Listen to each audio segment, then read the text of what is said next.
Лёс закруціўся такім чынам, што гэта тэлеканал Белсат, зноў. Гэта ваш зноў любімы праект «Мова на нова». Побач што мной сядзіць і амаль што ляжыць Міхась Зуй, музыка і актор. Вітаю, Міхась. Вітаю, прывітанне, Мікі. Я думаю, што заўсёды так камунікацыя бывае, сустракаюцца два мужчыны і адзін другому кажа: распавядзі гісторыю пра дзеда. Пра дзеда, добра. Давай. Пра дзеда. Дзед мой быў дырэктарам школы у вёсцы Пруды. Ён мне тэліць, я яму тэлю. Алло, дедушка, привет. Не чую. Привет, дедушка, алло, привет. Не чую.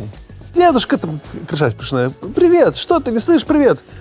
Не чую. Скажи мне, Міша, на якой мове размаўляюць французы? Ну, на французскай. А немцы на нямецкай. Дык чаму ж ты, беларускі хлопец, не размаўляеш па-беларуску? Вось, і так ён мяне правучыў. То бок, ён не чуў, калі я яму говорю: дедушка, привет. Ён пачуў толькі, калі яму сказаў: дзядулі, прывітанне. І ён... Для мяне вёска, гэта такая прышчэпка была беларушчыны дакладна абсалютна. Я туды прыехаў, я не разумеў, што такое слоік. Ідзі слоік прынясі, і хожу, стаю, што там, слойка какая-то. Вось, а дедушка, бабушка, яны мяне, конечно. Што яшчэ адбывалася ў вёсцы, распавядзі мне? Слухалі «Сектор газа», палілі, гралі ў карты, ездзілі на рыбалку, у грибы, ягоды, ведаешь, это, а 4-й тебе будет бабушка там, ці бацька. Пойдемте, пошли уже все, в ягоды, в бруснику и на полдни. Это тяжко было, это тяжко, это не хотелось. Грибы нормально, рыбалка нормальная, але мне не вельмі шэнціла. А што наконт прышчэпкі беларускай мовай? Дык вось, просто ты трапляешь в асяроддзе, дзе все размаўляюць по-беларуску. Может быть, не идеально, может быть, узнікае там слово, мое улюбёнае з вёскі, интересно. Але ж класнае слово, інтарэсна, мне да гэтага вельмі падабаецца. І ты неяк так пачынаеш вцягвацца. І потым чамусьці табе вельмі пачынае падабацца часам размаўляць па-беларуску, і ты адчуваеш як быццам нейкую сілкаванне ад гэтага. Як ты как будто у розетачку включыўся, табе дадатковай энергіі. Ось. Што ў цябе было ў школе па беларускай мове? А я не памятаю, можа не вельмі добрая адзнака, але я памятаю, вельмі класная была настаўніца па беларускай літаратуры. Можа, і мова яна была таксама. Па-моему, тады заўсёды яны разам шлі. І яна там вельмі... Таксама, мне падаецца, яе ўплыў быў, бо яна рабіла нейкія вечарыны, мы там чыталі нейкія вершы, тады вось слова хмарачос, і тады падавалася, што гэта нейкая экзотыка. Ось. Так, і яна таксама паўплывала добра, бо яна вельмі была абаяльная, вельмі атмасфера добрая. Чыста прафесійна, калі вы сталі прафесійнымі акторамі, наколькі ад вас патрабавалася выкшталцоўнае веданне беларускай мовы? Патрабавалася. І, канешне, мы не дацягвалі. Прынамсі, я, некаторыя мои калегі, ёсць тыя, якія размаўляюць выдатна па-беларуску, на сцэне. Але у нас былі памылкі, і да нас прыходзіў Ілля Львовіч Курган, это такі аксамітны голас Беларусі. А ты які голас Беларусі? Я не ведаю, у нос. Голас у нос.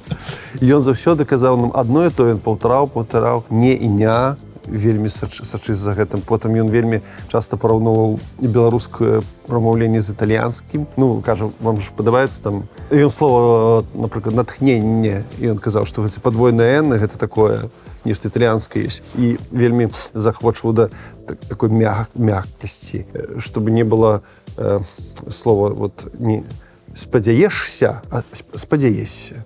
І ён таксама інтэгрыраваў в нас вось такое адчуванне такой мовы не грубай, як, можа, часам яна ўспрымалася. І быў такі наратыў, што беларуская мова, это такая, што-то такое. Сялянская такое. Да, камяк такі нейкі. А што ён такі? Вы што робіць? Міша, ты ведаеш, у чым розніца на дварэ і на двары? Слухай, калі трэба казаць гэты варыянт і іншы варыянт? На дварэ, як я разумею, гэта калі маецца на ўвазе нешта звонку, не ўнутры хаты, не ўсярэдзіне, а звонку, на дварэ. А можа, на двары ці ў двары гэта ўжо канкрэтнае месца. Слухай, галоўнае, што табе пашчасціла. І у нас ёсць маэстра Віця Шукіловіч. І зараз ён нам усім распавядзе, як яно мусіць быць. Шаноўнае гаспадарства, ці часта вы выходзіце з дому? І што пры гэтым кажаце? Іду на вуліцу? Вось я вас і падлавіў. Бо па-беларуску слушна казаць: выходжу не на вуліцу, а на двор. Вось можна адчуць сябе такім каралевічам ці ваяводам са сваім дваром. На вуліцу, завулак, праспект, бульвар ці пляц мы выходзім толькі тады, калі сапраўды на іх выходзім, шпацыруючы па горадзе ці мястэчку. Ад вуліцы жытло шаноўных, самавітых людзей заўсёды мусіць аддзяляць двор. Вось таму па-беларуску мы кажам: нешта заседзеўся ў дома, трэба пайсці на двор. Пайду на двор, падыхаю свежым паветрам. Мо гэтак у нашай мове праяўляецца шляхецкая спадчына, бо шляхта жыла ў дварах, а не недзе там па завуголлях. На двор можа азначаць таксама на выварат. Апрануў кажух шэрсцю на двор. Гэта значыць шэрсцю на знешні бок. Заўважу, што прыслоўе на двор у значэнні вонкі, за межы нечага мы пішам разам. Калі ж маем на ўвеце нейкі канкрэтны двор, наш ці суседскі, ды кажам пра яго, то тут трэба пісаць асобна. Пайду на двор, на якім расце яблыня-дзічка. Правіла простае: калі можам на двор замяніць адным словам вонкі, то і пішам разам. Калі не атрымліваецца гэтага зрабіць, то пішам у два словы. Яшчэ адна цікавінка. Калі мы згадваем канкрэтны двор, то ў творным складзе гэтае слова мае канчатак «ы». На двары хадзілі куры, на двары раслі кветкі, на двары ляжалі пасечаныя дровы. Калі ж кажам зноўку агулам, не пра дом, а пра прастору звонку, вольнае паветра, то тут ужо будзе ў творным склоне канчатак «э». На дварэ было золка, на дварэ хмарна. Адсюль паходзіць і нашае надвор'е. Гэтыя канчаткі дапамагаюць нам быць больш дакладнымі. Глядзіце, калі мы скажам, што бялізна сушылася на дварэ, то гэта будзе азначаць, што яна высыхала не ў памяшканні, а недзе звонку. Калі ж скажам, што яна вісела на двары, то будзе ясна, што яна знаходзілася ў нашым двары. Кот на дварэ – гэта значыць, што яго няма ў дома, і калі нам раптам захацелася яго пагладзіць, то ў дадзены момант не атрымаецца. Кот на двары – гэта значыць, што ён цяпер лазіць па нашым панадворку, дварышчы, недалёка ад хаты, і мо збіраецца некуды далей. Хто ж яго ведае, гэтага вусатага звярка? Шаноўнае гаспадарства, спадзяюся, я вас не надта заблытаў, а акрэсліў прастору, дзе, магчыма, нешта трэба яшчэ падвучыць. Хай у вас на дварэ і ў двары ўсё будзе толькі цудоўна. Наколькі шмат беларускай мовы цяпер у тваім жыцці? Досыць шмат. Я не заўсёды размаўляю па-беларуску, але гэта можа залежыць ад атачэння, у якім ты стасуешся. Напрыклад, зараз у нас быў фестываль у Любліні. Там былі купалаўцы, там паказвалі ўсе спектаклі. Ну, не ўсе, але шэраг купалаўскіх спектакляў. Мы гралі канцэрт, і там мы збольшага размаўлялі па-беларуску, і гэта падалося вельмі натуральна. Вось, і было вельмі прыемна на лабараторыях бачыць, што маладыя людзі, вельмі маладыя, там, яны паміж сабой стасуюцца па-беларуску. Гэта так цікава. Вы выступалі з якім тваім творчым калектывам, скажы мне, ласка? Я ўдзельнічаў у спектаклі «Людзі гусі-лебедзі». Гэта вольны купалаўцы. А таксама у нас быў канцэрт гурта «Зуі» з альбомом «Арка». Вельмі класная была у нас нова пляцоўка. Яна нагадвала арку такую. І прыйшлі людзі, танчылі. І для нас было просто супер. Мы нават песню прэзентавалі новую. Мы, карацей, у той дзень я адмыслова дапісаў песню, і мы сыгралі, красей. Для нас было вельмі атмасферны выступ і вельмі важны нейкі асабісты такі. Я чуў, што песня «Арка» – гэта першае, што ты напісаў на беларускай мове адмыслова. Ці гэта праўда? Ты п'еш, як героі быкава. Я як гераіні ремарка. І ляцяць журавы, і ляцяць журавы праз трыумфальную арку. Ну, для гурта «Зуі», можа быць. Таму што раней быў гурт і «Дзеці дзяцей», і там альбом «Рух наш». там шмат песен было написано. И или альбом «Лист», там всякие это песни писаліся по-беларуску. У нас з альбом «Ліст» наогул звязана такая гісторыя. Мы часцяком рассказывали са Змітром Сіневічем. У нас былі гастролі 40 дзён у Францыі, Купаўскі тэатр, спектакль «Вяселля». Звар'яцець можна, так? Звар'яцець. 40 дзён не дома. Да. І мы паставілі сабе мэту прывесці альбом. Прынамсі музычны матэрыял. У нас там былі з сабой гітары, і нават у нас быў такі вельмі вялікі пераезд, можа, гадзін 20 на аўтобусе, і мы такія, так, все, ніякіх там этих возлияний. У нас есть мэта. Кожны павінен, не ведаю, песню напісаць у дарозе. І ты сядзіш і так і працуеш. І так і ёсць. Мы прыехалі з гэтых гастроляў, і у нас быў альбом музычны беларускі. У тебя было вельмі шмат музычных калектываў, якіх ты удзельнічаў. Зуі, яны як нарадзіліся? Без, так, без, там был водар безу. Я губляю розум. Першую весну мою. Зуі, так, я памятаю, што... У ЗАГСе? Не, ўжо бадай пасля, конечно.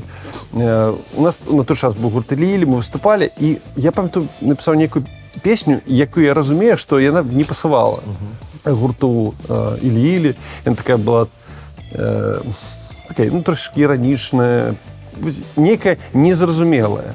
І вось такі песні пачалі просто адна, другая, трэцяя. Ленка праспявала, і мне падалося, што яна класна вельмі спявае, і спявае гэтай песні класна.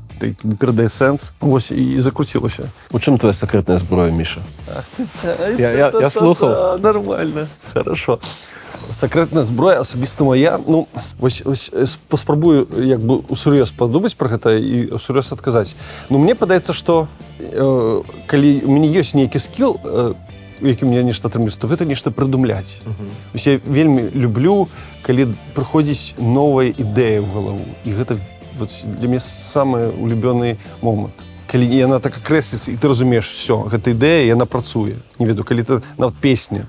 Вось калі ты напісаў песню, гэта такі самы кайфовы момант. Калі ты ўжо разумееш, што ўсё, яна ў рэчаіснасці ёсць. Можа запісаць і папрацаваць над ёй, але яна як нейкі эмацыйны такі сімвал, яна ўжо ёсць. І гэта вельмі класна. Міша, гледзячы на твой прафайл, у якім да халершчы усяго проста, шмат усяго, разнастайнага, узнікае пытанне, ці не зашмат ты на сябе аднаго бярэш? Бывае. Абсалютна бывае такое адчуванне. І мне асабіста, вось у нас 1,5 гады быў такі момант, калі мы адначасова выпускалі працэсы, шла шоу постпродакшн. Мы здымалі чынчыну мундзірах, складаны праект, типу военны серыял чорна-белы, да якога трэба было напісаць сцэнар, музыку і яшчэ сыграць як актор. Уже як актор это такой же, ты просто включайце камеру, давайте хутчэй гэта скончым. Была супраца з люстэркам, быў пачатак працы над альбомом «Арка», быў хайтак, і ў нейкі момант, да, мы такія, хлопцы, мы рэхнемся. Вот реально, мы будем як гарадскія вар'яты хадзіць, потым такія, что-то дёргацца, потому что перебраў. І мне падаецца, што гэта не вельмі здаровая сітуацыя.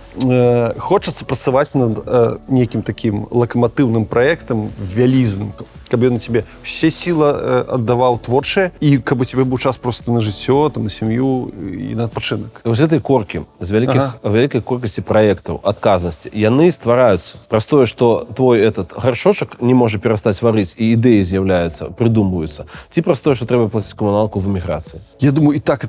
Ідэі прыдумваюцца, іх больш, чым нават у нас ёсць такі дакумент, запасныя ідэі, і там что-то там 15 ідэю серыялаў вісяць. То бок, калі б час займаўся. А тое, што трэба камуналку, ну, мне, шчыра кажучы, падаецца, што гэта добра, што ёсць нейкі такі фармальны дэдлайн ці задача звонку са свету, што табе трэба працаваць. Всё, давай, актывізуйся. Таму што, можа быць, калі б, не ведаю, была нейкая золотая картка безразмерная, то, можа быць, палову праектаў просто не з'явіліся, таму што хацелася просто адпачываць і нічого не рабіць. Слухай, раней, как бы, у тебя был флагманскі праект, гэта праца ў Купаўскім тэатры. Так. Ці сумуеш ты менавіта па такой паважнай, сур'ёзнай працы? Я не сумую па по працы у адным месцы. Часам хочацца, конечно, больш стабільнасці і ведаць, што будзе праз паўгады. Але ну, мне падаецца, што я ўвесь час не толькі ў Купалаўскім працаваў, там быў сучасны мастацкі тэатр і розныя гурты. Ну, карціне, я не сумую. Я бачу, што яшчэ шмат людзей, якія там згубілі сваю стабільную працу, пачынаюць вельмі цікава расці. Пачынаюць, там, не ведаю, рабіць уласныя праекты, прапампоўваюць свае нейкія здольнасці, робяцца не толькі акторамі, а яшчэ там і рэжысёрамі, пачынаюць нешта пісаць. То бок, мне падаецца, што гэта такая сітуацыя, якая, ну, вымагае, як это, біць гэтыя вяршкі ў слоіку, ось, і рухацца. Слухай, сярод іншага, ты ўзгадаў зараз праект «Хайтак». З улікам таго, што стужка навінаў, ну, яна вельмі змрочная.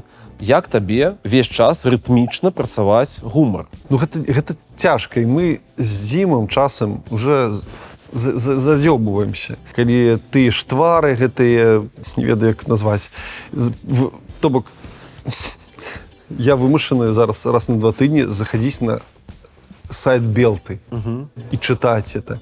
І гэта трохі часам траўматычна бывае. І часам нема жадання жартаваць. Просто хочацца сказаць нейкія такія словы жорсткія і ўсё. Ну, кажуць, што гумар мае тэрапеўтычны эфект і гэтак далей, гэтак далей. Наколькі ён табе дапамагае? Дапамагае. Не, ён мне дапамагае. Просто ну, ёсць розныя перыяды ў жыцці. Часам хочацца пажартаваць, часам ужо ты разумееш, што ну ўсё, ну куды? Ну і просто трэба сябе як на маральна-валявых нейкіх якасцях прыдумляць гэтыя жарты і каваць. З надзеяй на цуд і добрыя загалоўкі рэдказямельныя металы. Так, шукалі рэдказямельныя металы. А што, беларуская зямелька урадлівая. Калі пакапацца сярод мінулагодніх буракоў, ну, можна знайсці там тыя ж скандзі і тэрбі і, прости господи, гольмі. Тьфу, язык зломіш. А што гэта такое? Гэта металы гэтыя. Метал.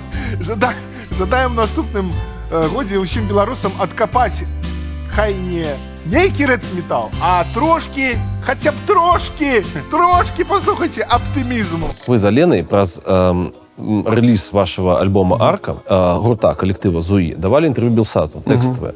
І там фраза прагучала, за якую я хочу зачапіцца, на скотскім сур'ёзе. Ага. Што маецца на ўвазе? Я не памятаю, пра што мы размаўлялі. Ну, скотскі сур'ёз — это что-то такое сур'ёзнае. Ну так, вось такія бываюць спектаклі такія, ці фільмы такія, якія, як быццам такія глубокія, они вот такія ўсе сур'ёзныя. І людзі ёсць такія, якія, ну, не дай Боже, ты не так сиронизируешь на некий конт. И мне падаецца, гэта такая недобрая прыкмета. Вось такі, вот, скотскі, такой, пафос такі. Я ў гэта не веру. Наколькі у тебя атрымоўваецца ў баланс? Каб дзесьці і жарцік, а дзесьці і сур'ёзныя рэчы? Я думаю, што, можа, не заўсёды атрымліваецца. І ёсць перагібы. Але для мяне просто асабіста лепш трошки у бок гумара і іроніі і нейкую сітуацыю дэканструіраваць, чым просто адносіцца як да нейкага помніка, да нечага, усе не ведаю. Да беларускай мове часцяком адносіцца, як да помніка. Што скажаш на гэты конт? Да бляха. Ну, размаўляйце на беларускай мове, ўсё. Я думаю, што трэба прасцей, лягчэй і да мовы, і тады, мне падаецца, што будуць нейкія пазітыўныя зрухі. Напрыклад, калі ты сабе ставіш такую мэту, там, вось я буду размаўляць па-беларуску, мне будзе томік Купалы кожны дзень на стале. Я вось і ў вышыванцы яшчэ хадзіць. Ты просто выйграеш, я не ведаю. Ну, ўсё. Ты тыдзень так пратрымаешся, і ўсё. А калі, можа быць, ну, гэта можа быць мой, як бы сказаць, метад суродак. А калі ты будзеш ставіцца, ну так, больш лёгка, як быццам сам себе падманваць. То бок, ну, я размаўляю, там, сёння, можа быць, па-беларуску, там, 10 хвілін, ўсё. Ну, то бок, планку адразу не задзіраць, каб не вышхацца адразу, нешта я ішоў далёка ад помніка. Ну, я думаю, што, у прынцыпе, некае такое занадта сур'ёзнае і пафаснае стаўленне да рэчываў, ну, не накрыць гэтых рэчаў ідзе. Прасцей трэба быць. Ну, так, спакайней, споку, хочацца сказаць. Я не ведаю, як. Па-беларуску, напэўна, таксама можна сказаць споку. Дзякуй, Міша, за твой час. Дзякуй за твае парады. Вам мы вельмі жадаем быць спакайней і, безумоўна, размаўляць на беларускай мове. Я думаю, што все.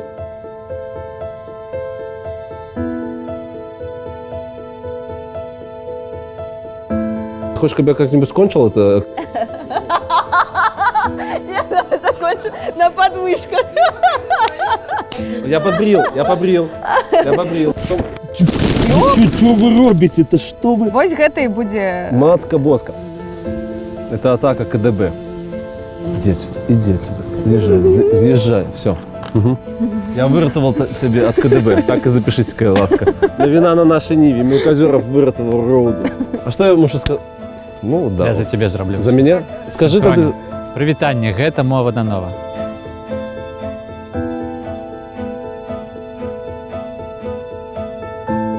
Мне подалось, что это мой дах поехал, але это корабель поехал.